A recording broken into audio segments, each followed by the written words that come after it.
ज्योतिष रतन केंद्र चैनल पर हमारे आप सभी प्रिय दर्शक गणों का बहुत बहुत हार्दिक स्वागत और अभिनंदन। प्रिय साथियों, मैं हूं आचार्य पंडित सर्वदानंद शर्मा। मेरी ओर से भी आप सभी को बहुत बहुत प्यार भरा नमस्कार।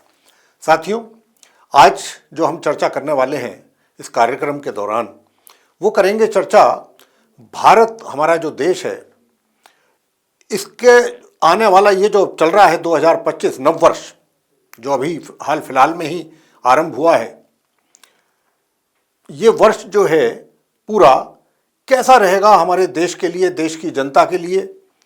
क्योंकि क्या होता है कि हमारा देश एक बहुत बड़ा देश है, जहां 140 से 150 करोड़ की आबादी है हमारे देश की। हमारे देश में अनेकों समस्याएं हैं, बहुत सारी प्रॉब्लम्स हैं, अलग अलग लेवल पर हैं। तो ग्रहों की स्थिति कैसी रहने वाली है और क्या कहती है भारत की कुंडली, ये सारी बातों पर हम आपके साथ आज चर्चा करेंगे और बताएंगे किन किन बातों के लिए हमारा जो देश है, ग्रहों की ओर से किस प्रकार के संकेत हैं, किन मामलों में हमारा देश जो है वो बहुत अच्छा प्रगति करेगा, किन मामलों में हमको सफ़र करना पड़ सकता है, कहाँ परेशानियाँ उठानी पड़ सकती हैं, कब तक उठानी पड़ सकती हैं। ये सारी बातों पर चर्चा हम आज इस कार्यक्रम के दौरान आपसे करने वाले हैं।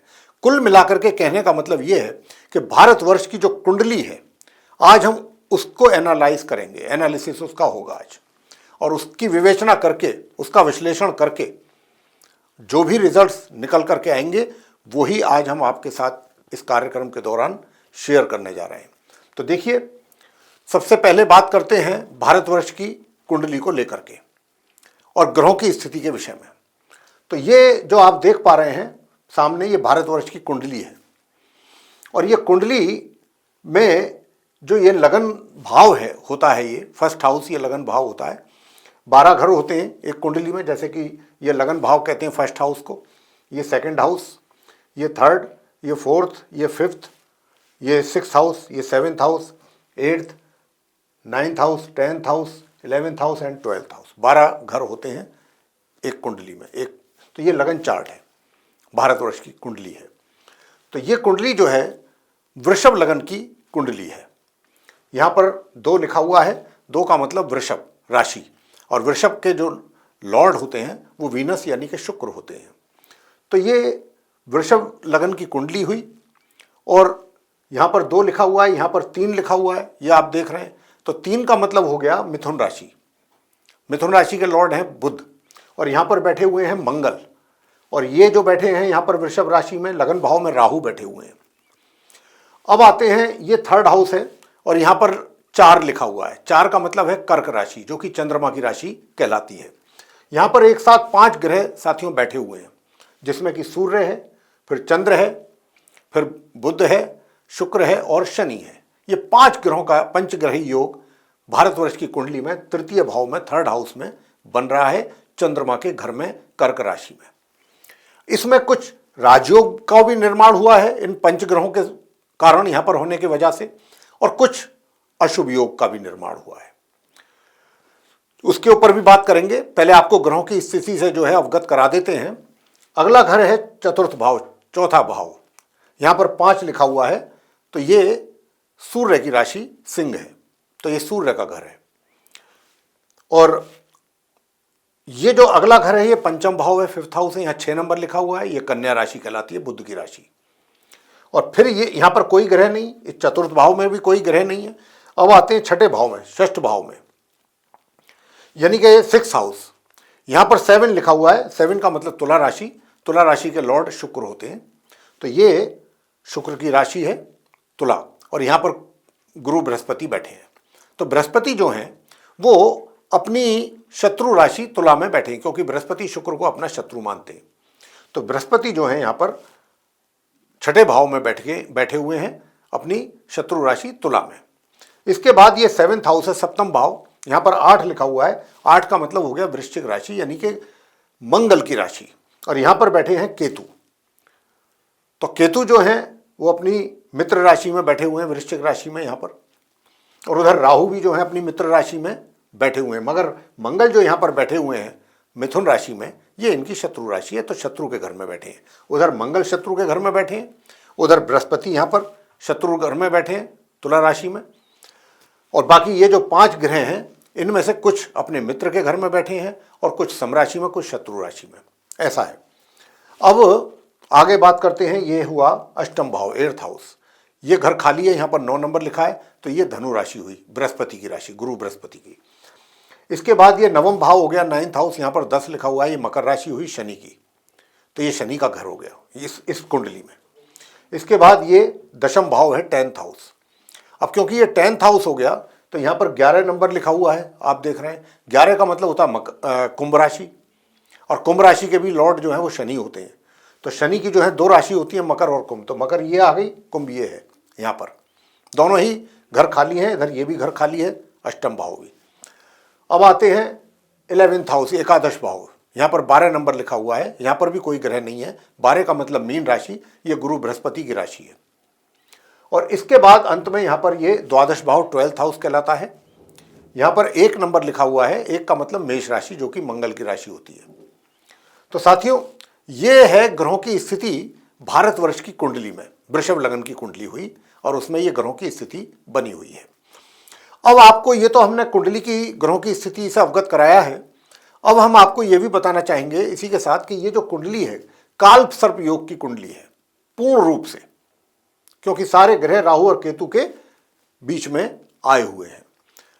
तो यहां पर राहु और केतु के कारण, मतलब काल सर्प योग बनने के कारण, कुंडली जो है वो स्पष्ट इशारा करती है कि जिस किसी की भी कुंडली में इस प्रकार का योग होता है, ये तो भारतवर्ष की कुंडली की बात चल रही है इस समय आपके साथ, वरना किसी की भी कुंडली में अगर काल सर्प योग होता है तो उससे घबराना नहीं चाहिए, परेशान नहीं होना चाहिए, चिंतित नहीं होना चाहिए। क्योंकि ऐसी कुंडली जो होती है वो व्यक्ति से संघर्ष कराती है, परिश्रम कराती है।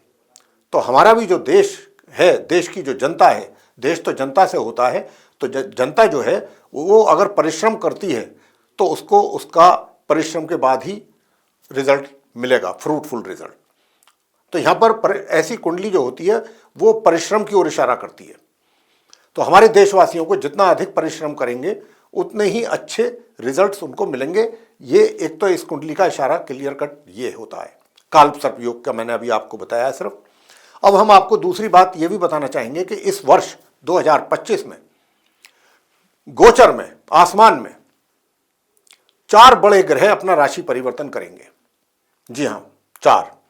एक तो 29 मार्च को शनि जो हैं वो अपना राशि परिवर्तन करेंगे, 29 मार्च को। और अभी हाल फिलहाल वो कुंभ राशि में चल रहे हैं। यानी कि कुंभ राशि का मतलब क्या हुआ, यहां पर है, मतलब भारतवर्ष की कुंडली में इस घर के ऊपर उनका गोचर हो रहा है, आसमान में ट्रांजिट कर रहे हैं वो। लेकिन जब 29 मार्च को वो अपना राशि परिवर्तन करेंगे तो वो इस घर से निकल करके भारतवर्ष की कुंडली में इस घर में आ जाएंगे, यानी कि गुरु बृहस्पति की राशि में आ जाएंगे जहां पर मीन है। तो एक तो चेंज ये होगा शनि का, शनि अपना राशि परिवर्तन कर रहे हैं। और दूसरा ग्रह जो है वो हुआ बृहस्पति, जुपिटर। जुपिटर भी जो है, मैंने जैसा कहा था कि इस कुंडली में, भारतवर्ष की कुंडली में यहाँ विराजमान है 6ठे भाव में, तुला राशि में। लेकिन गोचर में जो है वो कहाँ पर है, यहाँ पर है, लगन भाव में है कुंडली के गोचर में। इस घर के ऊपर उनका गोचर हो रहा है, राहु के ऊपर। यहाँ पर राहु बैठे हैं ना भारत की कुंडली में, ये जो आप देख पा रहे हैं राहु लिखा हुआ है, तो राहु के ऊपर उनका गोचर हो रहा है गुरु बृहस्पति का। ये 14 मई तक रहेगा, 2025 तक। 14 मई को बृहस्पति जो है इस घर से निकलेंगे भारत की कुंडली से गोचर में, और इस घर में उनका प्रवेश हो जाएगा मिथुन राशि में। और मिथुन राशि को वो अपनी शत्रु राशि ही मानते हैं एक तरीके से, गुरु बृहस्पति। तो यहां पर आएंगे, वो अपनी शत्रु राशि में आएंगे। यूं तो अभी भी शत्रु राशि में ही है वृषभ में, और फिर यहां पर आएंगे। यहां पर उनका गोचर कब तक रहेगा इस घर के ऊपर, वो रहेगा, आपको बताना चाहेंगे, 18 अक्टूबर तक।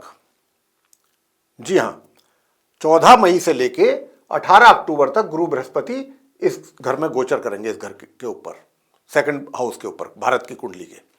और 18 अक्टूबर को ये यहां पर तो आए जाएंगे, चतुर्थ उसमें आ जाएंगे ये, मतलब जहां पर 4 नंबर लिखा है चंद्रमा की राशि में, यहां पर आएंगे तृतीय भाव में, इसके ऊपर गोचर करेंगे, 3rd हाउस के ऊपर गुरु बृहस्पति। और जब ये यहां पर आएंगे 11 नवंबर को ये वक्री हो जाएंगे, उल्टी चाल चलना आरंभ कर देंगे, और फिर 5 दिसंबर को वक्री स्थिति में ही ये वापस फिर यहां पर आ जाएंगे 5 दिसंबर को। 18 अक्टूबर को यहां से यहां निकलेंगे, यहां आएंगे, तो 18 अक्टूबर से 5 दिसंबर तक ये 3rd हाउस में कर्क राशि के ऊपर इनका गोचर रहेगा। उसके बाद उल्टी चाल चलते हुए वापस ये यहां पर आ जाएंगे अपनी शत्रु राशि मिथुन में, और फिर ये 5 दिसंबर को यहां पर वक्री स्थिति में वापस आएंगे अपनी मिथुन राशि में। ऐसी स्थिति गुरु बृहस्पति की गोचर में रहने वाली है इस कुंडली के आधार पर, मतलब जो हमने बताया आपको किन किन घरों में गुरु बृहस्पति का गोचर रहने वाला है। तो इस घर में हुआ 14 मई तक, उसके बाद 18 अक्टूबर तक यहाँ रहा, उसके बाद 5 दिसंबर तक यहाँ रहा। 3 घरों में उनका गोचर अलग अलग होगा इस वर्ष। वापस फिर वो यहीं आ जाएंगे 5 दिसंबर को। तो ये स्थिति रहेगी गुरु बृहस्पति की। इसी प्रकार राहु और केतु भी अपना राशि परिवर्तन करेंगे इस वर्ष 2025 में। अभी जो राहु कुंडली में जो विराजमान है भारत की, वो यहाँ पर बैठे हैं, राहु केतु बैठे हैं 7th हाउस में, यानी कि राहु जो है वृषभ राशि में है और केतु जो है वो वृश्चिक राशि में है। लेकिन गोचर में जो राहु कहाँ पर है, गोचर में जो राहु हैं इस समय पर वो यहाँ पर बैठे हुए हैं, इस घर पर गोचर हो रहा है उनका आसमान में, और केतु का हो रहा है यहाँ पर 5th भाव में।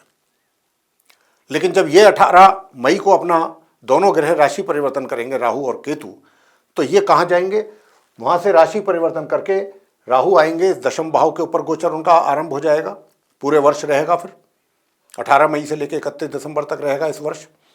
और यहाँ पर आएंगे केतु, यहाँ से निकल करके यहाँ आएंगे 4th भाव में, सूर्य के घर में, सूर्य की राशि सिंह में, तो केतु यहाँ आ जाएंगे।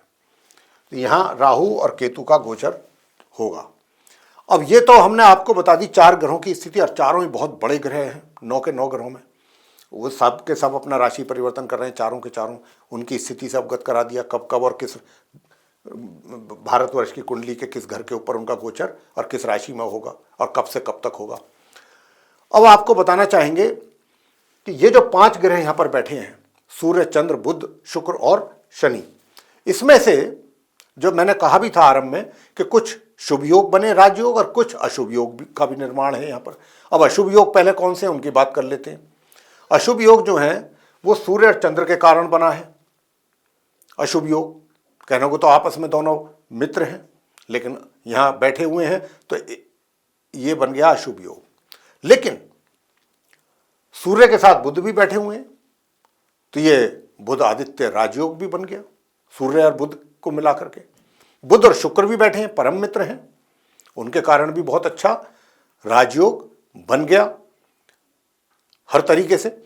तो बुध और शुक्र का बन गया, लेकिन चंद्र और शनि का विषयोग बना। अब आपको बता दें कि शनि जो है इस कुंडली के लिए राजयोगकारी ग्रह हैं, जी हां, लेकिन बाधक भी हैं। राजयोगकारी तो हैं लेकिन बाधा भी उत्पन्न करेंगे। और दूसरी बात यह कि यहां पर बैठे हुए हैं शनि और सूर्य तो हैं ही यहां पर, तो शनि यहां पर अस्त भी हैं, यह भी हमें नहीं भूलना है।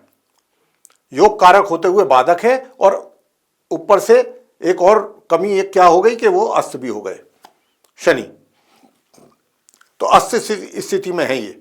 अब बात शुक्र की कर लेते हैं। तो शुक्र भी जो है कहने को तो लग्नेश है, इस लगन भाव के स्वामी हैं, इस पूरे चार्ट के लॉर्ड हैं शुक्र। शुक्र भी यहां पर बैठे हैं 3rd हाउस में ही बाकी 4 ग्रहों के साथ, और क्योंकि सूर्य भी है इनके साथ तो ये अस्त भी हो गए। सूर्य के ज्यादा नजदीक हैं ये शुक्र भी और शनि भी इस कुंडली में, एंगल के हिसाब से, डिग्री के हिसाब से। तो शुक्र भी अस्त हो गए, लग्नेश भी अस्त हो गया।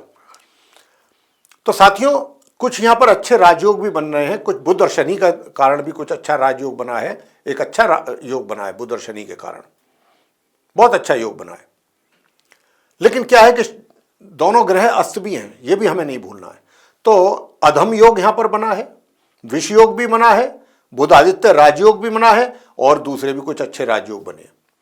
तो जहां कुछ शुभ योग हैं वहां अशुभ योग भी हैं, जहां अशुभ योग हैं इस घर में वहां पर शुभ योग में, दोनों प्रकार की स्थिति है मिली जुली। दोनों प्रकार के परिणाम सामने आएंगे जब जब इनमें से जिन ग्रहों की दशा और अंतर्दशा चलेगा इस कुंडली के आधार पर भारतवर्ष के ऊपर। अभी आपको एक अच्छी बात और मैं देख पा रहा हूं इस कुंडली में कि जो अभी ढैया चल रही है शनि की, पिछले 2.5 वर्षों से भारतवर्ष के ऊपर शनि की ढैया चल रही है, वो शनि की ढैया 29 मार्च को समाप्त हो जाएगी। इसी वर्ष 29 मार्च को जैसे ही शनि अपना राशि परिवर्तन यहां से करके यहां पर आएंगे एकादश भाव में मीन राशि में, उसी दिन शनि की ढैया भारतवर्ष के ऊपर समाप्त हो जाएगी। ये एक बहुत अच्छी बात है। अब बात करते हैं कि महादशा कौन सी चल रही है भारत के ऊपर। तो इस कुंडली के आधार पर तो भारत के ऊपर इस समय महादशा चल रही है चंद्रमा की, और चंद्रमा यहां बैठे हैं अपने घर में 3rd हाउस के लॉर्ड होके बाकी 4 ग्रहों के साथ, और ये 5th भाव में 5th हाउस के लॉर्ड हैं। 5th भाव के लॉर्ड हैं नवांश में, लेकिन वहां बैठे हैं 6ठे भाव में। कहने को तो मित्र राशि में बैठे हैं, सिंह राशि में हैं, लेकिन अपने शत्रु ग्रह केतु के साथ बैठ के ग्रहण दोष बन गया, राहु की दृष्टि पड़ रही है। तो कुछ ये ऐसी भी स्थिति है चंद्रमा के साथ, थोड़ी कमजोर स्थिति में आ गए हैं वहां पर जाकर के, चंद्रमा की स्थिति वहां भी कमजोर हुई है। तो अब क्या है कि चंद्रमा इस कुंडली में जो है वो 3rd हाउस के लॉर्ड हैं, 3य भाव के, और इनके कारण अधम योग का भी निर्माण हो रहा है और विष योग का भी निर्माण हो रहा है। अब क्योंकि चंद्रमा की महादशा जो चल रही है साथियों, वो चल रही है 11 सितंबर 2015 से, जो कि चलेगी 11 सितंबर 2025 तक। इस वर्ष के 11 सितंबर तक चलेगी 2025 के महादशा। उसके बाद 11 सितंबर से आरंभ हो जाएगी मंगल की महादशा में मंगल का अंतर्दशा। उसके विषय उस पर भी आएंगे कि उसके रिजल्ट्स कैसे रहेंगे 11 सितंबर से लेकर और वर्ष के अंत तक 31 दिसंबर तक, उसकी भी बात होंगी। पहले अभी फिलहाल इस समय की बात करते हैं। और अंतर्दशा कौन से ग्रह की चल रही है अभी, ये तो मैंने चंद्रमा की महादशा बताया कि जो 11 सितंबर 2025 तक रहने वाली है, इसके बाद ये समाप्त हो जाएगी, मंगल के महादशा आरंभ होगी।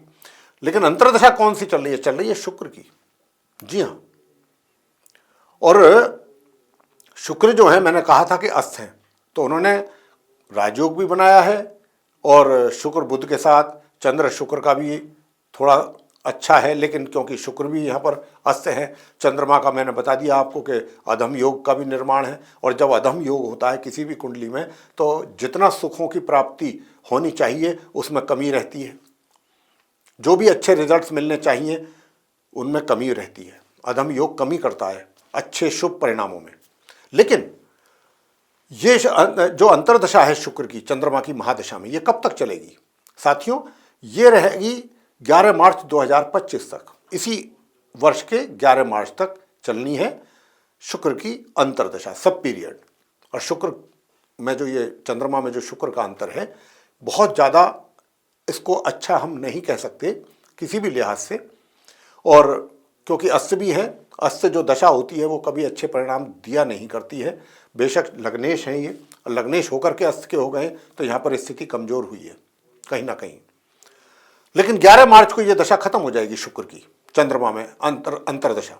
और अंतर्दशा शुक्र की खत्म होने के बाद 11 मार्च से आरंभ होगी सूर्य की अंतर्दशा चंद्रमा में। अब चंद्रमा और सूर्य कहने को तो मित्र हैं, लेकिन उन्हीं के कारण अधम योग का भी निर्माण हुआ है। लेकिन हमें यह भी नहीं भूलना चाहिए कि सूर्य इस कुंडली में 4th भाव के लॉर्ड होकर के और 3rd हाउस में बैठे हैं। तो जब ये सूर्य की अंतर्दशा आरंभ होगी चंद्रमा की महादशा में, तो मैं कह सकता हूं कि उस समय पर भारत का जो है, जो समय अब वर्तमान में चल रहा है, उसमें निश्चित रूप से हर क्षेत्र में इंप्रूवमेंट स्लोली ग्रेजुअली होगा और दिखाई देगा। कब से? 11 मार्च के बाद से, थोड़ा धीरे धीरे। साथियों, चंद्रमा जो है वो पुष्य नक्षत्र में है, शनि के नक्षत्र में है। शनि चंद्रमा को अपना शत्रु मानते हैं, लेकिन चंद्रमा शनि को अपना न्यूट्रल, एक तरीके से उनको अपना शत्रु भी नहीं मानते, मित्र भी नहीं मानते। तो उन्हीं के नक्षत्र में है चंद्रमा। और शुक्र जो है वो अपने मित्र नक्षत्र में है, आश्लेषा में। इसी प्रकार जो सूर्य है वो भी आश्लेषा में ही नक्षत्र में है। और शनि जो है, जब मैंने कहा कि 29 मार्च को यहाँ पर आ जाएंगे राशि परिवर्तन करके, तो उसके बाद ये अभी उससे पहले 23 फरवरी को ये अस्त हो जाएंगे गोचर में। आसमान में, ये यहाँ आने से पहले 23 फरवरी को यहीं पर अस्त हो जाएंगे। लेकिन जब ये यहाँ जाएंगे 29 मार्च को, तो ये उदय होंगे उसी दिन, मतलब इनकी पोजीशन में इंप्रूवमेंट होगा, यानी कि ये मार्गी भी होंगे, उदित भी होंगे, और शनि की ढैया भी समाप्त होगी। और ये जब यहाँ पर आएंगे एकादश भाव में, मीन राशि में, तो इनकी तरफ से परिणाम जो है, जो आज इनकी तरफ से थोड़ी कमी है परिणामों में, या अशुभ परिणाम कह सकते हैं, उनमें निश्चित रूप से सुधार होगा। हालांकि शनि बाधक हैं, जैसा मैंने ये भी कहा, लेकिन राजयोगकारी भी हैं। ये इस वर्ष 13 जुलाई को वक्री हो जाएंगे मीन राशि में ही, जब यहाँ आ जाएंगे 13 जुलाई को। 29 मार्च को यहाँ आएंगे, 13 जुलाई को ये उल्टी चाल चलना आरंभ कर देंगे, और 28 नवंबर को फिर ये मार्गी होंगे। लगभग 4.5 महीने ये उल्टी चाल चलेंगे यहाँ पर। ये स्थिति शनि की रहने वाली है। अब बात करेंगे गुरु बृहस्पति, जो हमने बताया कि इस कुंडली के लिए देखिए गुरु बृहस्पति जो है वो अकारक हैं, और बैठे भी हैं अपने शत्रु राशि में यहाँ पर, और एकादश भाव के लॉर्ड हैं गुरु, और अष्टम भाव के लॉर्ड हैं, तो अकारक हैं इस कुंडली के लिए, कारक नहीं है। लेकिन क्या होगा कि गोचर में, जैसा मैं बता भी चुका हूं कि 14 मई को ये यहाँ पर आएंगे, यहाँ से निकल करके।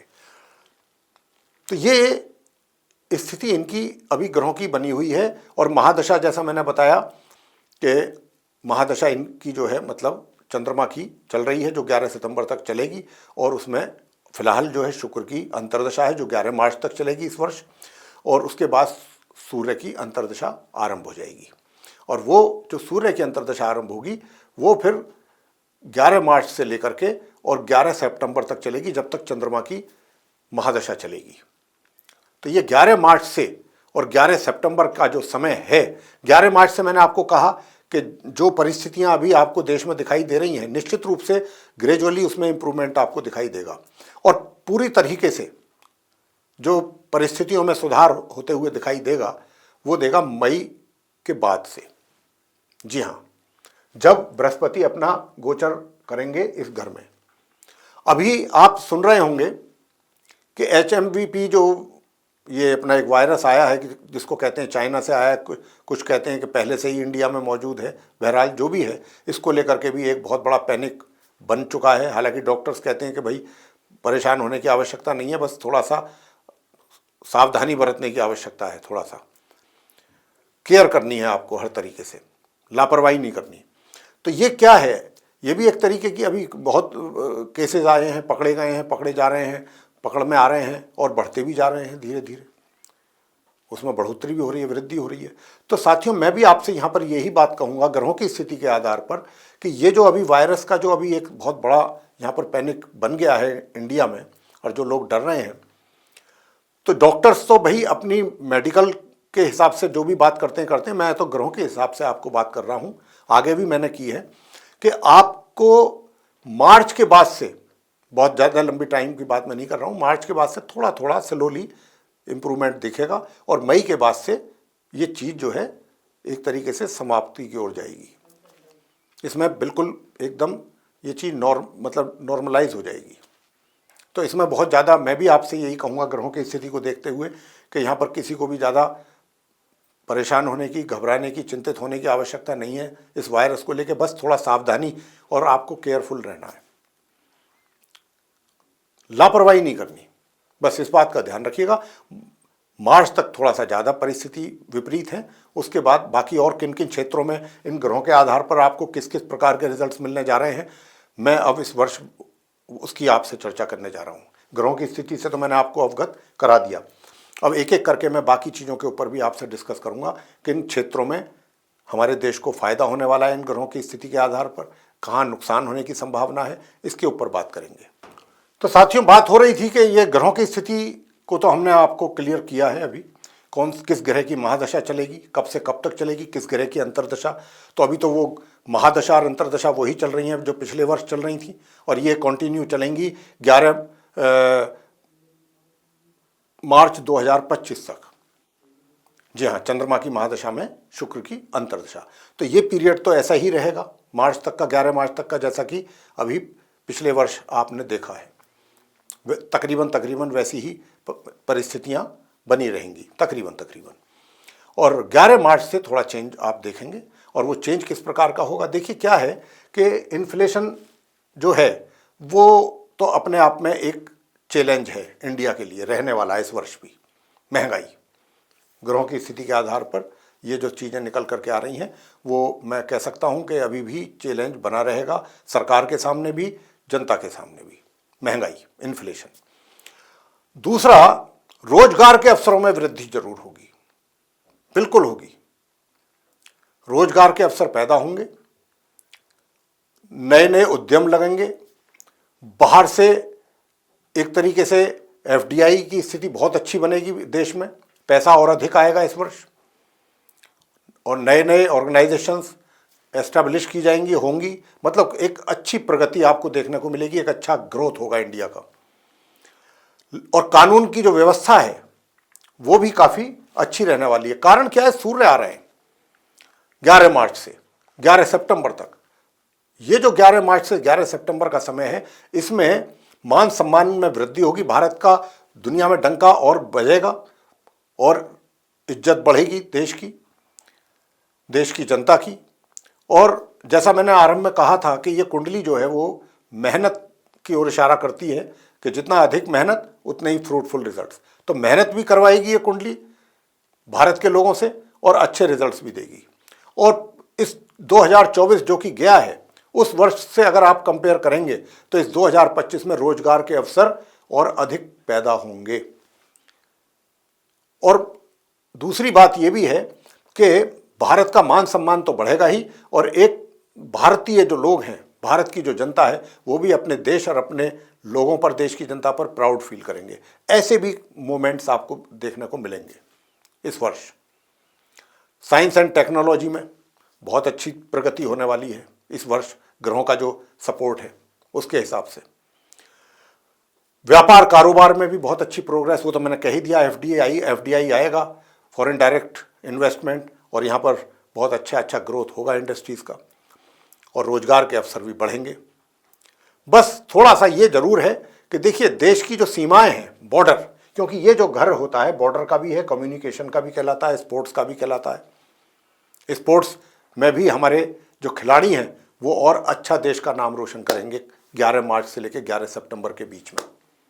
काफ़ी अच्छा, स्पोर्ट्स के लिए बहुत अच्छा रहेगा, स्पोर्ट्स पर्सन्स के लिए, बहुत प्लेयर्स के लिए बहुत अच्छा रहेगा। शिक्षा के स्तर में भी बहुत अच्छा सुधार होगा, तथा शिक्षा के क्षेत्र में देश की जो छात्र हैं वो अग्रणी रहेंगे, आगे की ओर अग्रसर होंगे, सफलता की ओर। और देश में विशेष रूप से जो बॉर्डर पर, देश की सीमाओं पर जो थोड़ा ज़्यादा अशांति का वातावरण बनेगा, एटमॉस्फेयर, वो 2 अप्रैल 2025 से और 6 जून 2025 के बीच इसकी संभावना कुछ अधिक है जो रहने वाला है देश की सीमाओं पर। और मैंने जैसा कहा कि विदेशों में, दूसरे देशों में देश का मान बढ़ेगा, मान सम्मान की वृद्धि होगी, और कुछ नए वैज्ञानिक शोध भी होंगे, उनमें सफलता भी रिजल्ट्स बहुत अच्छे अचीव किए जाएंगे भारत के वैज्ञानिकों के द्वारा, भारतीयों के द्वारा।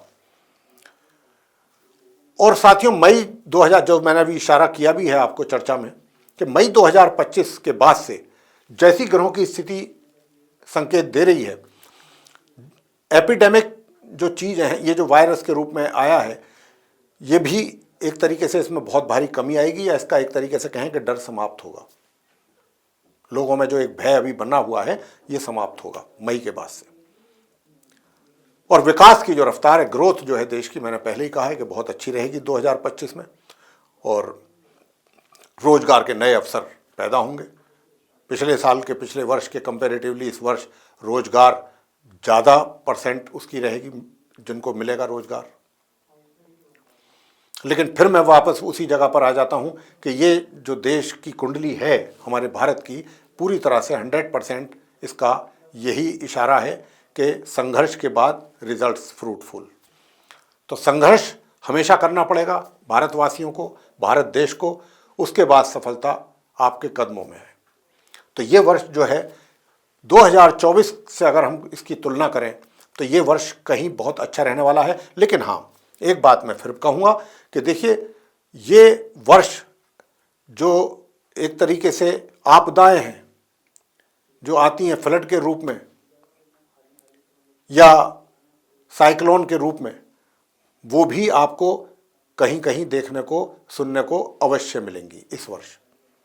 उसका एक तरीके से कह सकते हैं कि उसमें कोई कमी के योग नहीं है। वो समय समय पर वो भी चीज़ें सामने आएंगी और ज़रूर आएंगी।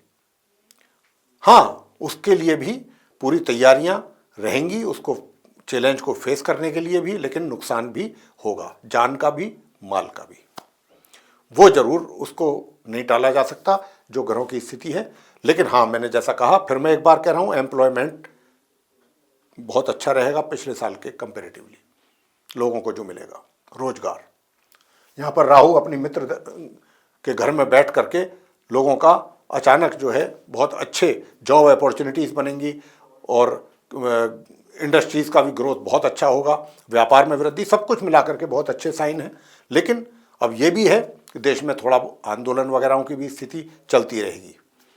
पॉलिटिकल स्टेबिलिटी, गवर्नमेंट स्टेबल रहेगी जैसा कि ग्रहों का इशारा है, और गवर्नमेंट अच्छी अच्छी नीतियां लेकर के आएगी और अच्छे अच्छे कार्यों में इनका योगदान रहेगा भारत सरकार का। तो कुल मिलाकर के अभी जो हमने आपसे चर्चा की है, हम इस निष्कर्ष पर पहुंचे हैं इस चर्चा को करके आपके साथ और ग्रहों की स्थिति को देख करके कि अगर हम 2024 से इसकी तुलना करें 2025 की, तो कहीं ज़्यादा अच्छा 2025 रहने वाला है हर एंगल से। अब जैसा कि मैंने कहा था कि 11 सितंबर से चंद्रमा की महादशा जो 2015 से चल रही है भारतवर्ष पर, वो समाप्त हो जाएगी। उसके बाद मंगल की महादशा आएगी, और मंगल की जो महादशा है वो 11 सितंबर 2025 से लेकर के अगले 7 ईयर तक रहने वाली है।